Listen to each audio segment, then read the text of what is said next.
being on the ground at COP is a great way to get out of your fishbowl and reorient in a more global perspective. Having the opportunity to talk to people about their journeys, about their country's journeys, and the lessons that they're learning and novel approaches that are being taken and how they might inform Australia's journey is really valuable.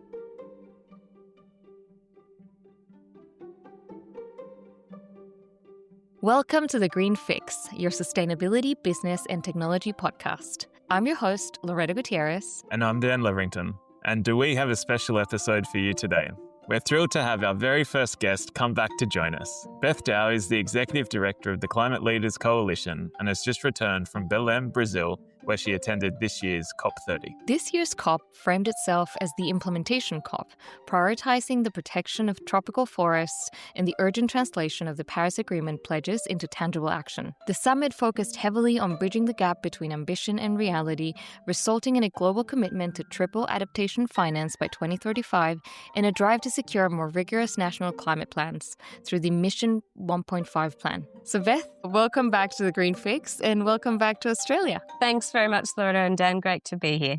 So Beth, before we get started on the conversation and hearing more about your takeaways from COP, for our listeners who may be new or just starting to understand about the COP process, could you tell us what is COP and what do we expect to achieve from COP? Great question. So COP stands for Conference of the Parties, and it's the annual United Nations Climate Change Conference, where around 200 countries meet to essentially assess progress on climate goals and to negotiate future action. There's a few different parts to it. So there's the formal negotiations, which essentially assess progress against the Paris Agreement from 2015, which was COP21 in Paris, and also, set future action. And then there's the action agenda, which sits around the formal negotiations, which includes civil society, businesses, activism, Indigenous communities, the full breadth of perspectives on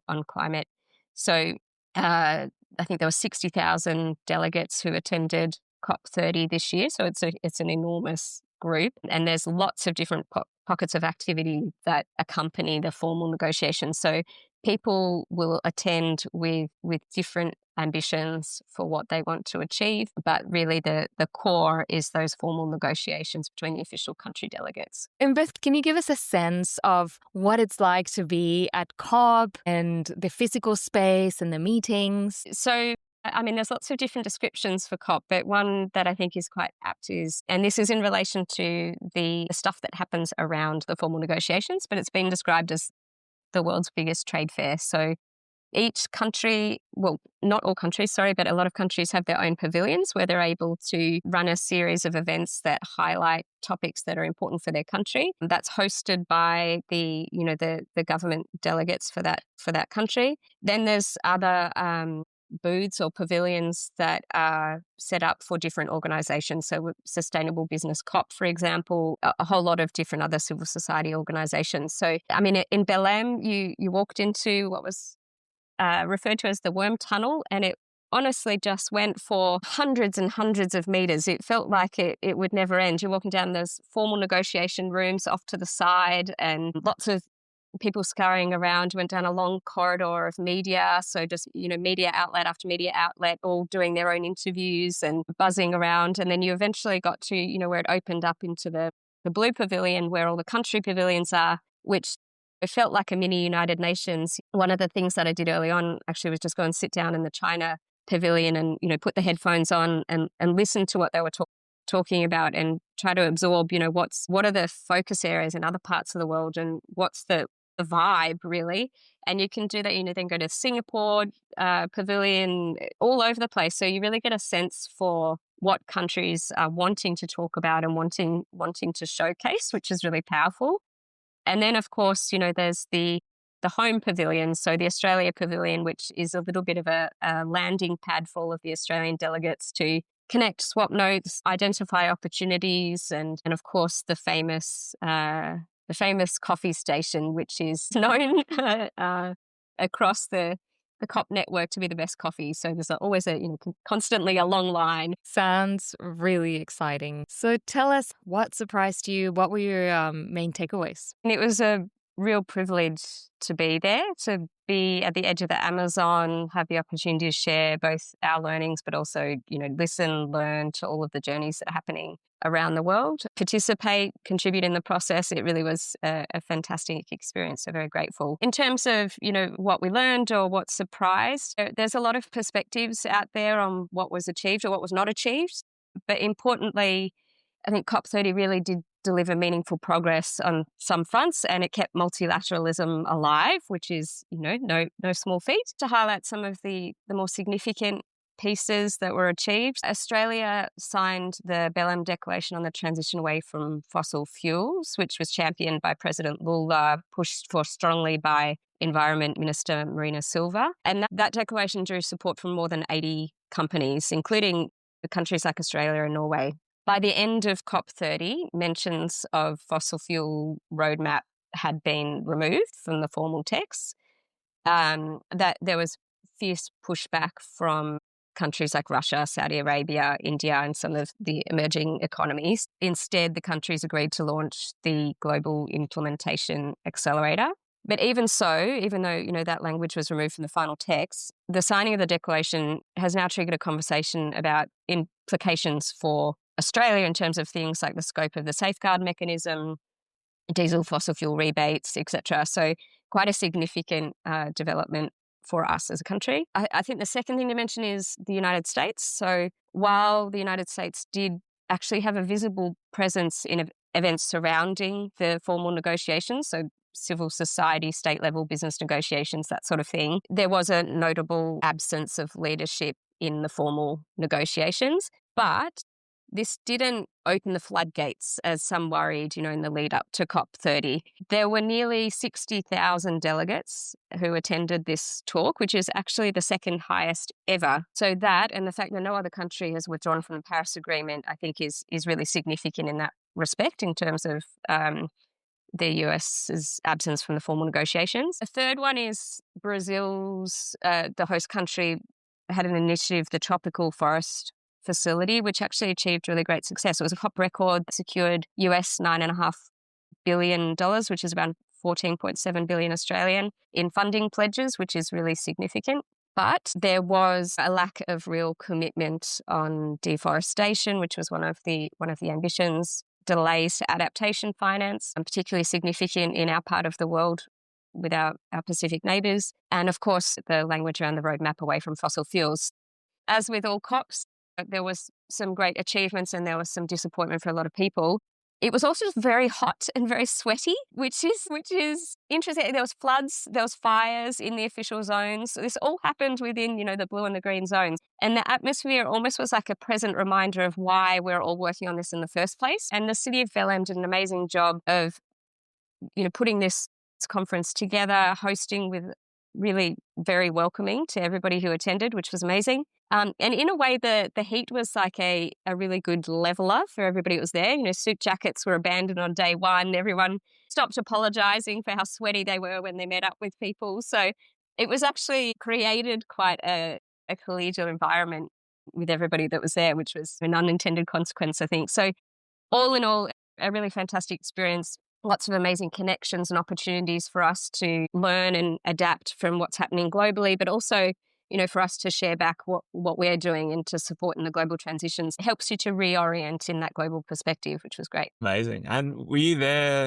for either the protests or the fires, or had you left by then? I left the day before the fires, but yeah, some of the demonstrations was there for that part. Yeah. Wow. What an experience, Beth. You touched on the Pacific piece. Those of us who work in this space, and probably many who read the papers, know that Australia was in with a pretty good chance of hosting COP31, and we utilised the lead up to COP and COP30 itself in order to push our case for our partnership with the Pacific. Given that didn't get over the line, even though Chris Bowen will hold the power of the pen, so to speak. What do you think this now means for us going forward? Well, you're absolutely right. It was very disappointing for a lot of people that the outcome was that COP31 won't be hosted on our shores. From the perspective of implementation of the transition, COP31 in Australia was being touted as the deals COP, so aiming to catalyse those commercial opportunities which underwrite accelerated business implementation in Australia, together with elevating the Pacific's priorities and bringing adaptation to the fore. It was a really great opportunity to showcase Australia's strengths and to boost momentum in this part of the world. But while it won't be hosted here, that spirit of the deals COP and the conditions that made it compelling in the first place are still very much in place. So, we still have significant competitive or comparative advantage in the transitioning global economy. Major capital flows are being redirected, from other parts of the world, and there's an opportunity for those to be captured here. Accelerating momentum across Asia. There's lots of places to look to demonstrate that opportunity is still very real and present. Australia is uniquely positioned with our world-leading solar, wind resources. We have a stable regulatory environment, our critical mineral reserves. As of 2023, Australia was the world's top lithium producer, around 50%, plus top 5 for cobalt, manganese ore, rare earths, et cetera, et cetera. So we really do have a very compelling case. Now that it won't be hosted on our shores, I guess the question becomes, how can we catalyse that same level of momentum and coordination that a deals COP in Australia aspired to? So really, the case is still there. It's just the problem statement has shifted a little bit. And as you mentioned, Minister Bowen will be presiding over the formal negotiations. So we have a significant opportunity to raise the ambition, ensure that it delivers tangible outcomes, despite the fact that it's physically hosted elsewhere. What that officially means with Minister Bowen presiding over the negotiations is Australia has exclusive authority in relation to the negotiations and to shape and guide the global decision-making in support of that multilateral system and global trade, investment in clean energy industries. And I think the way that Australia handled the bid process also reinforced that respect for multilateralism and the process that the rules sets out. It is a disappointment it won't be on our shores, but there's still lots of opportunity. The Pacific will still host a special pre-COP for leaders and others, which is really, really important for bringing attention to the existential threat. They're on the front line of climate change in many respects, and we'll bring a focus on adaptation, finance, notably for the Pacific Resilience Facility. So yeah, the next 12 months are really still critically important for Australia, and it's our opportunity to make our mark as a transitioning economy and as an advocate for our whole region. Yeah, thanks, Beth. So it sounds like something that our listeners should keep a close eye on for the upcoming months in understanding what our role will be into the new year. I would love to pivot and have a chat about nature positive. Because COP30 was hosted in the Amazon, it was really billed as the nature COP. So it heavily emphasized that net zero cannot be achieved without halting deforestation and restoring nature. So with the Belém Declaration emphasizing the key link between climate and nature, how is the Climate Leaders Coalition and the members of the coalition planning to integrate nature-related risk into existing decarbonisation strategies? Great question, and couldn't agree more. Nature and decarbonisation are, two sides of the same coin. So we really can't separate them in the way that we think about this. Over half of the world's GDP is moderately or highly dependent on nature, and it's also just one of our best assets in terms of emissions reductions. In principle, entirely aligned. Within the CLC, there's been a focus on nature for 3 years or more now. It started with a group of TNFD early adopters who supported other businesses to really understand their interface with nature, both dependencies and impacts, and how those could be framed in a sort of TNFD type language. Those companies worked together to develop a digital tool which is available to all businesses to help them on board with these concepts also. Because there is, a real leap in terms of the complexity that this involves for businesses to implement. That work has now evolved into thinking through how to apply those concepts to real life business products and services. So what does it mean if you take a step back and you redesign a product through a nature lens, everything from, how you grow the inputs to how you manufacture the product to how you distribute and retail, etc. So there's a lot of amazing work that's been done around the world to support that process, but there are still some gaps. So by running a pilot with a real product, we can identify what's there and what's missing and where we need to kind of collectively focus to enable these concepts to be adopted at scale beyond reporting and compliance, but into actual, real products and services. So watch this space. We'll be sort of sharing insights as they're developed. And certainly watching from Australia, this seemed to be the first COP that had such a central focus on Indigenous leadership.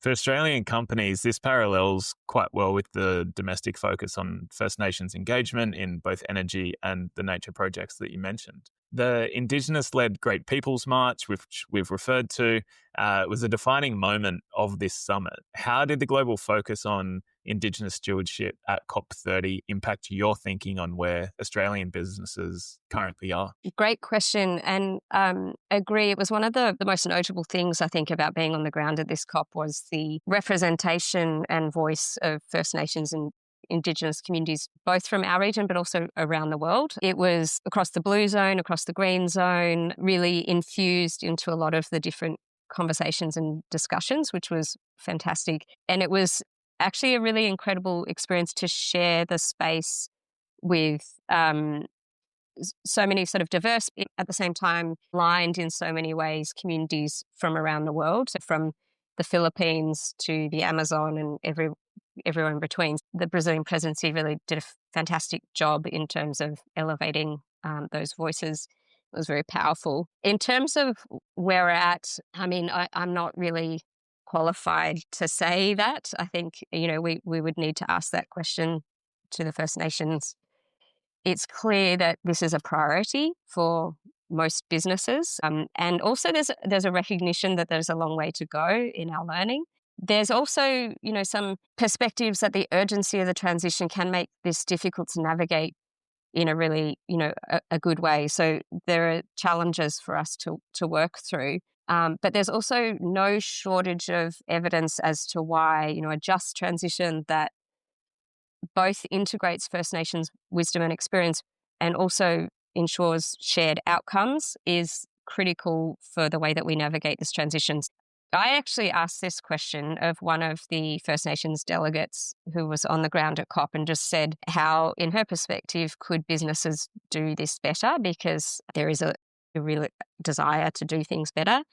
I found her response really powerful, which was simply just talk to us for a start and talk to us early. Find the respected people within communities, ask the questions, be open, listen, and don't overlay that process some way down the track. Those conversations need to really happen early. In another conversation that I was a part of, Australia's opportunity in critical minerals was raised, and I thought there was some really powerful perspectives shared. We often talk about our critical minerals and how important they are for the transition and the opportunity for Australia to move up the value stack in relation to critical minerals. Another way of looking at that is that those critical minerals have been under the ground for thousands and thousands of years and have been looked after by generation after generation after generation. So what makes them ours to extract, which I thought was a really important, different way of looking at the opportunity. And when you take that lens, a whole lot of different obligations and considerations come up. So it highlights, I think,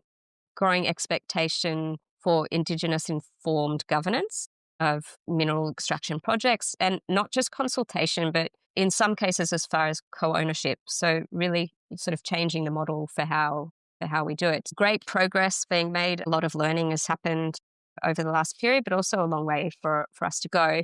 And in the end, this is just one perspective, but really we would need to hear the answer from the First Nations communities to be shown that. Really interesting, Beth. Thank you for sharing that, and love to hear about the focus and all the knowledge sharing that was done at COP. Is there anything else that you would like to share from your time at Belém that you think it's worthwhile for our listeners to hear? Well, that's a great question. So obviously, we talked a little bit about the formal negotiations and the action agenda that sits around that, which includes the business side of it. Being on the ground at COP is also just a great way to get out of your fishbowl and reorient in a more global perspectives. Having the opportunity to talk to people about their journeys, about their country's journeys, and the lessons that they're learning, and how novel approaches that are being taken and how they might inform Australia's journey is really valuable. And there's infinite examples of that, but maybe just a couple that come to mind to give you some of the colour. Talking to Wanjira Mathai, who about the transition that's unfolding across Africa. So not necessarily something that a lot of Australians are deep in, but she talked to several examples. So Ethiopia is immediately phasing out fossil fuel cars because it makes economic sense, and they see, the benefits of their solar potential as a way to really leverage that advantage and to leapfrog from an economic perspective. So a purely economic rationale, but taking really decisive action to capitalize on that. Nigeria eliminating subsidies for diesel and the boom in solar adoption, etc. So some really interesting stuff happening there. She also talked about the generational shifts in terms of mindset, and how the current generation is really, for want of a better term, sort of holding the feet to the fire for their governance and really looking for that leadership and demanding that leadership of their current, set of leaders. And she actually had a provocation question that she asked people, which was to really think through who you are accountable to and be very aware of that when you step into a room, because that's fundamental to sort of the influence that you bring. Another example was Al Gore, who's advocating quite strongly and warning on basically to sideline the influence of fossil fuels as part of the negotiations, both official and kind of more broadly. He talked a lot about captured politicians. He talked about asymmetry of information, the politicization of failed implementation, so how those examples are sort of being misused in some cases, and also the need or the failure to continuously renew political will. So this is not something that we do once, activism, etc., plays a really strong role in this. It's not something we do once, it's something we need to continue to renew. In a way, political will is a renewable resource like anything else. So he was definitely talking a lot about that over the weeks.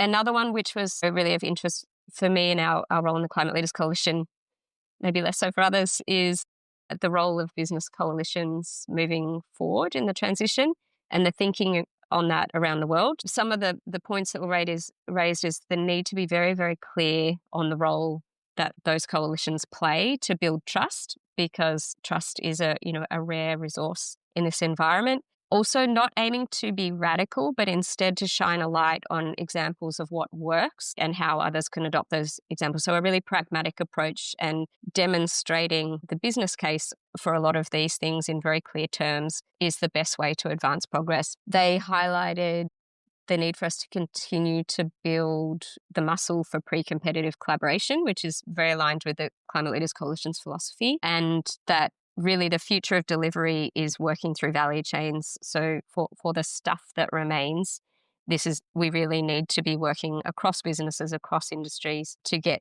that implementation that's required at the pace that we need. So some really interesting evolutions that's happening globally around how businesses deploy. Maybe the last one to leave us on was Bertrand Piccard of the Solar Impulse Foundation. Many of you know him as sort of in his adventurer hat with hot air balloons and others. He was encouraging people very strongly to use language like modernisation instead of decarbonisation. And I think we talked a little bit about this actually at the beginning of the year, and how we frame what we're trying to achieve for different audiences and different interests. So his term is modernisation, and they've actually recently published a compilation of 60 plus case studies on solutions that are both ecological and profitable. The silent moneymaker, was his term for efficiency. And this is very aligned with some of the work that the coalition's doing in demand side energy management. So something that resonated. A nice thought for us to close on was he was asked about the dangers of flying around the world in the world's first solar-powered plane, which everybody was saying was impossible at the time. So it did seem like quite a risky venture. But his response, and it was immediate, was the most dangerous thing is not to fly around the world in a solar plane, it's the status quo, which I think is a really powerful reminder of really where the threats lie. And this stuff isn't always easy. So reminding ourselves of why we're doing it and keeping those energy levels up is really important. Yeah, absolutely. Well, thank you so much for such an insightful look into Belém and the incredible experience that you had and the people that you got to meet, including Paul Pullman. Thank you for coming on the Green Fix podcast again. Thanks so much for having me, and congratulations on the great work you've done through the podcast. This was Green Fix with your hosts, Loretta Gutierrez and Dan Leverington. We hope you enjoyed the episode. You can send us your questions or tell us who you'd like us to interview next at info@greenfixpodcast.com. You can get your Green Fix every 2 weeks on Apple Podcast, Spotify, YouTube, and Pocket Casts.